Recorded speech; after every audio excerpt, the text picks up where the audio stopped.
Today we have a really special guest, Dr. Marshall Rosenberg, who's the founder of a process called nonviolent communication.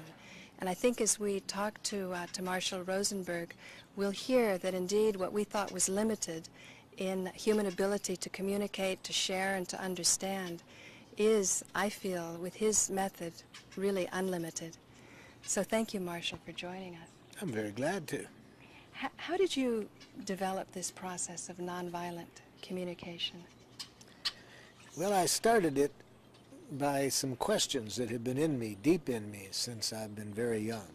Why do some people respond compassionately to others, and why are others so violent? So those questions got me started. I studied clinical psychology, hoping that this would give me some insights into this. But what I saw in clinical psychology was really a perpetuation of the violence, because it was based on looking at people who behave in ways we don't like as though there's something wrong with them, as though they're mentally ill. And at that time I was starting to see that this was part of the problem, this kind of labeling of people, this kind of dehumanization that comes through our language, in which we think in terms of wrongness. So I then started to study people who were really living in the way that I valued, to try to see what contributed to their being able to stay compassionate even in the face of violence around them. Can you give examples of some of those people? Well, in my book I mentioned one of them. I was very fortunate as a young boy to have an uncle who came to our house each evening. And my grandmother was totally paralyzed and was on a bed in the dining room, and each evening he would come home from his hard work. He worked 8 hours, and then he would come over to our house and help my mother take care of my grandmother. And the whole time he was taking care of her, he had the most wonderful smile on his face. Well, whereas in the streets I was seeing the smile on the people's faces who were beating me because I was Jewish, and the observers watching it and enjoying it, I saw that kind of smile. And then I came into my house and I saw the smile on the face of my uncle as he was taking care of my grandmother. And of course I saw many such examples of people like my uncle, that no matter what's going on around them, they got more pleasure out of contributing to people's well-being than getting caught up in the violence. Can you explain a little bit what nonviolent communication is, or because you mentioned even in our words, even in our language, it can be alienating, and we can view others blaming them, judging them, and not allowing the goodness to come forth. What nonviolent communication is really a synthesis not only of communication, but of intentionality, consciousness about how we choose to live. So nonviolent communication begins with getting people clear of this consciousness, a life-serving consciousness that we call it. And then we show them language that we think, language and communication, that we see serving life-serving consciousness. And now the process itself, the language and communication, is remarkably simple. Almost everybody who studies it says two things about it: how simple it is. The next thing they say, how difficult it is. Now what makes it simple is that it basically suggests that we keep our consciousness at all times on two things: what's alive in us, and what would make life more wonderful. See, what's alive in us, what's alive in others, what would make life more wonderful for us, what would make life more wonderful. Now that's simple. However, what makes it complicated, we haven't been taught to think and communicate in terms of what's alive in us. We have been taught to think in terms of moralistic judgments. Who's right, who's wrong, who's normal, who's abnormal. So when you have been educated for about 10,000 years, as we have, to think and communicate in moralistic judgments, which incidentally, all of the basic religions have warned us for centuries, do not use moralistic judgments. The Christian tradition says it very clearly: judge not others, lest ye be judged. Right. But we hear that, but we have been trained from the time we've been infants to think in terms of moralistic judgments.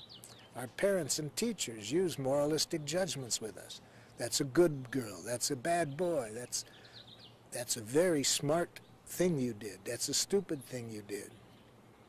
So having been trained so thoroughly for so long in moralistic judgments, it's very difficult for people to do what our training shows how to do, which is stay conscious moment by moment, what's alive in us and what would make life more wonderful. Now, the what's alive in us basically focuses on human needs. What needs of yours are being met at a given moment? What needs are not being met? What needs of others are being met, not being met? And then the what could make life more wonderful means what do we want? What requests do we have to contribute to human needs being better met?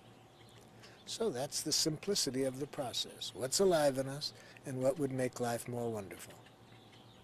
And so when you're going out and you're using this in the case of a corporation, how you would say the corporation has a need for profits? We show that profits are not a need. A very important part of our training is to help people see a difference between needs and strategies. See, strategies are ways of getting needs met.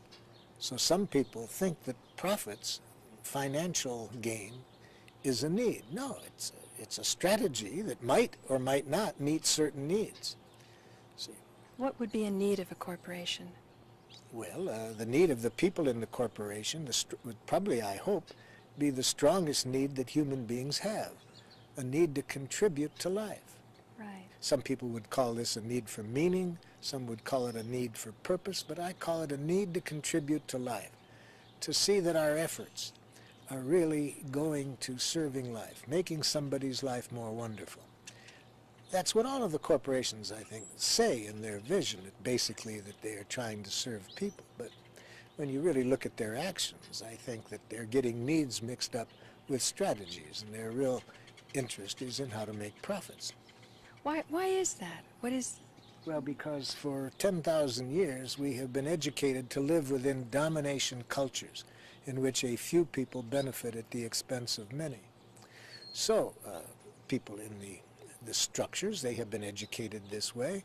They really see that this is the world for those in power to get their needs met and to use others in the service of their own needs. Now, that trickles down into the rest of society where you, even in a marriage, each partner fears to be dominated by the other. Yes, if you have people educated in a domination structure, much of the definitions of what love means is all mixed up with domination. Can you elaborate on that? Yes. For example, we often work with people who are having trouble in their marriages. And we ask them first, what are your needs that are not getting met? One time a woman said to her husband, well, my need for love isn't getting met. And he says, well, I love you. And she says, no, you don't. He says, yes, I do. I said, hold it. What are you requesting of him when you say that your need for love isn't getting met? What do you want him to do to better meet your need for love? She looked at him and said, well, you know. And he says, no, I don't know. Well, she says, it's hard to say in so many words. And he said, if it's hard for you to say, can you see how hard it will be for me to do? So I said to her, so tell him concretely, what do you want him to do to meet your need for love? And then she looked at me and she says, it's embarrassing. I said, yes, it's often embarrassing to see the oppressive games we're playing in the service of getting certain needs met. So what do you want him to do to meet your need for love? She says, I want you to guess what I want before I even know what it is. And then I want you always to do it. You see, well, that's a very domination kind of concept, because you play the game that if you really love me, you would know what I want and do it. So people don't usually say that out loud, but they keep that within, because that's how you oppress people within a domination culture. You try to use guilt by saying, if you love me, you would do this. Why do we think that somebody else is responsible for our happiness? Because we all seem to grow up believing that, and it's so hard to stop blaming and saying somebody else caused our happiness or unhappiness. That's, again, because in a domination culture, you want to use guilt as a tool for getting people to do what you want. Our training shows that there are certain strategies that are very destructive in trying to influence people. One is punishment, another is reward, another is guilt, which we're talking about now, another is shame, and another are the concepts of duty and obligation. But let's look at guilt because it relates to this oppression of trying to communicate to other people that they're responsible for our feelings. See, if you want to manipulate children by guilt, for example, you have to teach them very young that they can make other people feel bad. So a mother or father might say to the child, "It hurts me when you don't clean up your room." And if the child has been educated to believe that you can make people feel as they do, then the child's going to feel guilty to see that his behavior creates such pain. In our training, we show people that it's very important to be conscious of what we are responsible for and what we're not responsible for. Because if you don't get that clear, then you get what in modern terminology is called a blurring of the boundaries, or codependence, you see, when you don't get these concepts of responsibility clarified. So we suggest that we are responsible for our intentions and our actions. How others interpret our actions or our intentions is what creates their feelings. And we can't be responsible for something over which we have no control. I can control my intentions. I can control my actions. I'm responsible. So I have the intention to express honestly to you something that you've done that is not in harmony with my needs. That's my intention. And I do it the best way I can. I say to you, I'm frustrated when you keep interrupting when I talk because I have a need to be understood and be respected that isn't met. Now, you say, that hurts me when you say that. See? Now, what hurt you? It would hurt you if in... I say it hurts me because I feel that I haven't figured out what you needed. If you said that, I'm feeling hurt because I'm not clear. Notice you're saying I'm feeling hurt because you're taking responsibility. So that would be in harmony with what we're showing people. But if, when I said what I did, you took it as a criticism, you hear that you're being criticized and feel hurt. It wouldn't be my statement that hurt you, it would be how you received it. Right. You received it as a criticism. Right. So therefore, we are responsible for how we feel because how we feel depends on how we interpret things. Other people are responsible for their intentions and their actions, but not for how we interpret them and not therefore for how we feel. So basically we get clear ourselves and we're confident of our needs and feelings and to go about getting these needs met. And then in the process of interacting with other people, we hold this clarity and we can kind of like keep pulling them up even if they start to say they're unworthy. They won't say it in words, but maybe through their actions. Well, in our training, one of the things that people like most about our training is that its utilization doesn't depend on the other person's cooperation. So we can show people how to stay with the process that will end with everybody's needs getting met, even if the other person doesn't have the skills to communicate in this way. So, for example, in that what we were talking about earlier, if I say to somebody, I'm feeling frustrated when you start to talk before I finish, because I have a real need for, space to communicate. And the other person gets hurt and says, that hurts me when you say that. I might say to the person, could you tell me what you heard me say? Yes, you said I was rude. Right. You see, okay, so now I can see that the problem wasn't what I said, it's how they took it. So I say thank you. Why do I say thank you? I ask them to tell me what they heard. They did. See, if I said that isn't what I said, they'd hear it as an attack. So I say, thank you. I can see I didn't make myself clear. I was trying to communicate my feelings and needs, not criticize you for what you did. Let me try again. Right. I'm feeling frustrated because my need for space to communicate doesn't get met. Can you tell me what you heard? I'm sorry. Before you apologize, could you tell me what you heard? See, to get another person who is not trained to be conscious of what's alive in us, they've been trained to hear criticism, to make criticism. I'm not saying it's easy to pull their attention so they can hear what's alive in you, but you can do it. We teach people then how to help the other person to hear a difference between you criticizing them and you're simply expressing what's alive in you. So that kind of answers a question I had about nonviolent communication not being used to control or somebody or achieve a certain end, even to try to achieve a connection with them so that they know what we're feeling. It could be viewed by some as manipulation because you're trying to make them feel what you're feeling. But it seems to me what you're saying is that other people can actually be taken to a place where they not only understand what you're feeling, but they're actually having a greater repertoire of feelings themselves. We help them to develop the repertoire because our training shows us how to hear feelings behind any message that comes at you. So even if the other person has almost zero consciousness of what's alive in them, no matter what they say, we're trained to sense what they might be feeling. And in this way, we can help them get more in touch with it. Now, we need to clear up one thing about the intention of nonviolent communication. As you suggested, it's very important that we not mix up the intention of creating a connection in which everybody's needs can get met. That's the intention of nonviolent communication. It's not getting our way. It's not getting our way, exactly. It's not getting the other person to do what you want. But that's a very hard intention to get through to people who have been educated in a culture who interpret that it is their objective to get the other person to do what you want. For example, many parents will say to me something like one did recently. She said, Marshall, how do I get my son to clean up his room?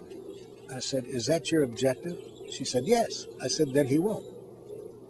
Oh, she said, so I'm supposed to just let him do whatever he wants and I have to do all the cleaning? See, she could only see two objectives, to either get him to do what she wants, or she had to be a loser and not get her needs met. I said, I'd like you to see another possibility. What we're saying is to create the quality of connection that will allow your needs to get met and your son's needs to get met. But in order for that to happen, you can't get addicted to the strategy of getting him to clean up his room. He may very well end up cleaning up the room once he sees what your needs are and trusts that you are equally concerned with his needs.